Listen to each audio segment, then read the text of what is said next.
Hello Israel, it's me, Seven Heaven, coming to you again with another video. Okay, I have no rights to this video, music or the video. I have no rights to the copy. It's only for educational purposes only. Okay, we're going to listen to Enoch speak about the end times and what's took place and what happened with the Watchers. Let's get into it, Israel. The cutting of roots, and taught them about plants. One of the things I want to point out is that among these angelic beings, there is a shapeshifter, Godriel, and this may be the angel that came to earth to tempt Eve.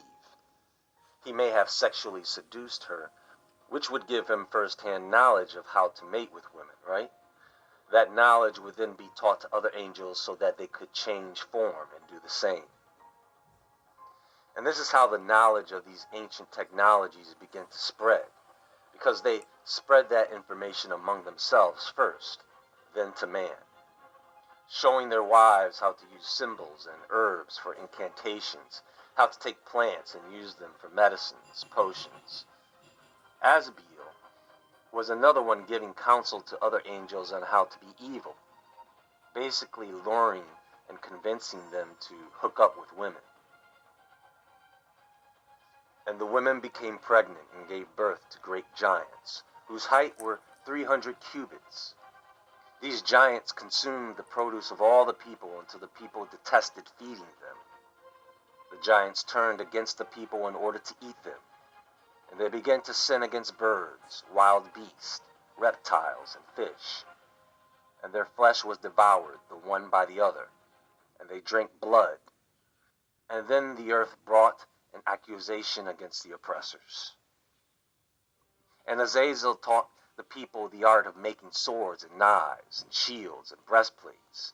And he showed to their chosen ones bracelets, decorations, shadowing of the eye with antimony, ornamentation, the beautifying of the eyelids, all kinds of precious stones, and all coloring tinctures and alchemy. And there were many wicked ones, and they committed adultery and erred, and all their conduct became corrupt.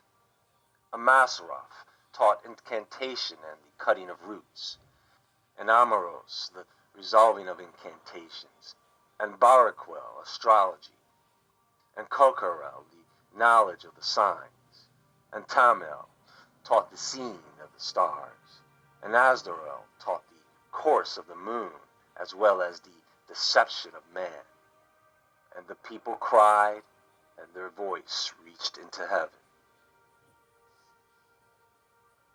Now, there is, of course, a lot more to what is being stated here. For example, when these angels taught man metalworks, the forging of swords, knives, we're not talking about your everyday blade. And this is where the alchemy comes in. How many of you know about Damascus steel? It was a metal produced in ancient Damascus, Syria.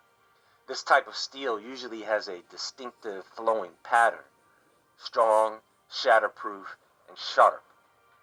But see, the problem is, no one today has been able to duplicate the recreation of the original Damascus steel. And the reason for this, which they won't admit, is nanotechnology. The book of Enoch then gets into Enoch's vision, or what he may have thought was a vision. What Enoch is describing may have been a description of him being taken aboard a ship. Listen to what he says. And behold, I saw the clouds, and they were calling me in a vision, and the fogs were calling me, and the course of the stars and the lightnings were rushing me and causing me to desire, and in the vision the winds were causing me to fly, and rushing me high up into heaven. And I kept coming into heaven until I approached a wall, which was built of white marble and surrounded by tongues of fire. And it began to frighten me. And I came into the tongues of fire and drew near to a great house which was built of white marble. And the inner walls were like mosaics of white marble, the floor of crystal, the ceiling like the path of the stars, and lightnings between which stood fiery cherubim, and their heaven of water. And flaming fire surrounded the wall, and its gates were burning with fire. And I entered into the house, which was hot like fire and cold like ice, and there was nothing inside it. So fear covered me, and trembling seized me. And as I shook and trembled, I fell upon my face and saw a vision.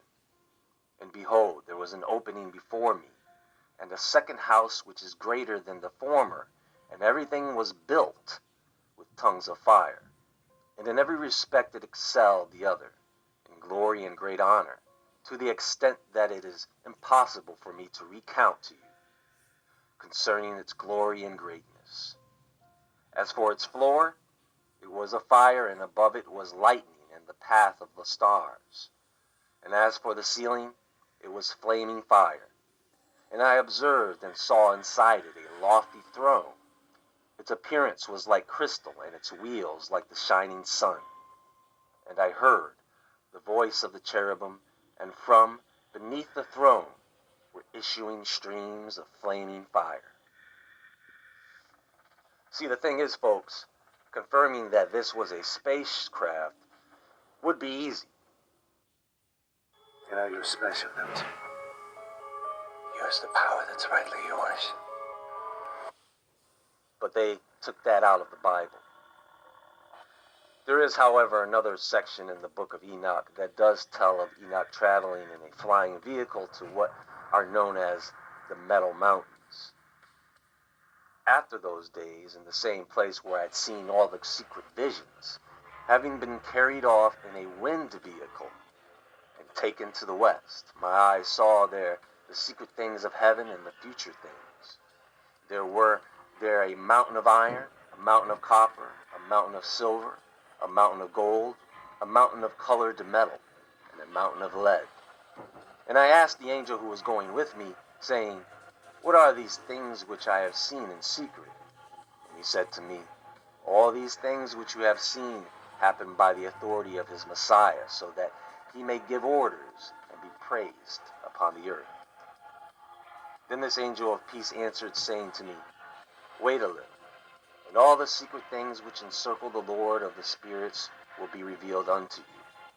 As for these mountains which you have seen with your own eyes, the mountains of iron, the mountain of copper, the mountain of silver, the mountain of gold, the mountain of colored metal, the mountain of lead, all of them, in the presence of the elect one, will become like a honeycomb before fire, like water that gushes down from the top of such mountains and becomes helpless by his feet. It shall happen in those days that no one shall be saved either by gold or silver, and no one shall be able to escape. There shall be no iron for war, nor shall anyone wear a breastplate, neither bronze nor tin shall be to any avail or be of any value. And there will be no need of lead whatsoever. All these substances will be removed and destroyed from the surface of the earth when the elect one shall appear before the face of the Lord of the spirits." Hearing the end of that seems a bit shocking, difficult to understand the removal of those metals, but it does reveal how Enoch was able to travel the world, North and South poles included, where he is talking about passing through portals. Now we have a pretty good idea of what angel did what, and later on in the text, there are more details on what angel was responsible for these teachings. The name of the first is Jaquan. He is the one who misled all the children of the angels, brought them down upon the earth, and perverted them by the daughters of the people. The second was named Asbiel. He is the one who gave the children of the holy angels an evil counsel, and misled them so that they would defile their bodies by the daughters of the people. The third was named Gadriel.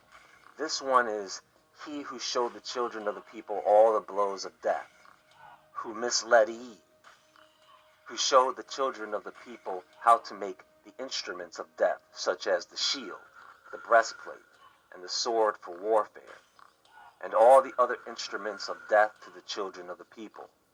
Through their agency, death proceeds against the people who dwell upon the earth. From that day, forevermore. The fourth name, Pinime.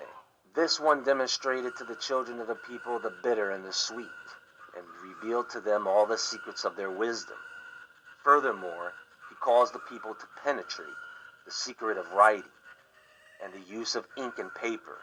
On account of this matter, there are many who have erred from eternity to eternity until this very day. For human beings are not created for such purposes, to take up their beliefs with pen and ink. Now that is quite profound and interesting, don't you think? Without pen and ink, there would be no records of anyone's mistakes. There would be no Dead Sea Scrolls, or the Bible, or the Book of Enoch. For indeed, human beings were not created but to be like angels, permanently to maintain pure and righteous lives. Death, which destroys everything, would have not touched them had it not been through their knowledge by which they shall perish. Death is eating us by means of this power. The fifth is named Kasadia. It is he who revealed to the children of the people the various flagellations of all evil, the flagellation of the souls and the demons, the smashing of the embryo in the womb so that it may be crashed, the flagellation of the soul, snake bites, sunstrokes. I buy the same products you do, only I get them much cheaper. I save hundreds of dollars a month by doing this one simple trick. The Book of Enoch does reveal a great deal about how our technology developed right from the beginning, but it is in other related texts that we can find more about the lightning or electric technology that was used back then. You know, I hear people ask all the time, why would God allow such a thing to happen in the first place? And I think this one section in the Book of Enoch explains this, in God's own words. But he raised me up and said to me with his voice, Enoch, do not fear. Enoch, righteous man, scribe of righteousness, come near to me and hear my voice. And tell the watchers of heaven on whose behalf you have been sent to intercede. It is meant for you that you intercede on behalf of man, and not man on your behalf. And this is what he wants Enoch to tell the fallen. For what reason have you abandoned the high, holy, and eternal heaven, and slept with women and defiled yourselves with the daughters of the people, taking wives, acting like the children of the earth, and begetting giant sons? Surely you used to be holy, spiritual, and living ones, possessing eternal life. But now you have defiled yourselves with women, and with the blood of the flesh begotten children. You have lusted with the blood of the people, like them, producing blood and flesh, which die and perish. On that account, I have given you wives in order that seeds might be sown upon them and children born by them, so that the deeds that are done upon the earth will not be withheld from you. Indeed, you formerly were spiritual, having eternal life, and immortal in all the generations of the world. That is why formerly I did not make wives for you. For the dwelling of the spiritual beings of heaven is heaven. But now the giants who are born from the union of the spirits and the flesh shall be called evil spirits upon the earth, because their dwelling shall be upon the earth and inside the earth. Evil spirits have come out of their bodies, because from the day that they were created from the holy ones, they became the watchers. Their first origin is the spiritual foundation. They will become evil upon the earth and shall be called evil spirits. The dwelling of spiritual beings of heaven is heaven, but the dwelling of the spirits of the earth, which are born upon the earth, is in the earth. The spirits of the giants oppress each other. They will corrupt, fall, be excited, and fall upon the earth, and cause sorrow. They eat no food, nor become thirsty, nor find obstacles. And these spirits shall rise up, against the children of the people and against the women, because they have proceeded forth from them. So apparently, according to this, the Book of Enoch, demons are actually part human. I have tons more to cover on this, folks. Stay tuned. Much love, If you Israel. haven't already, make sure you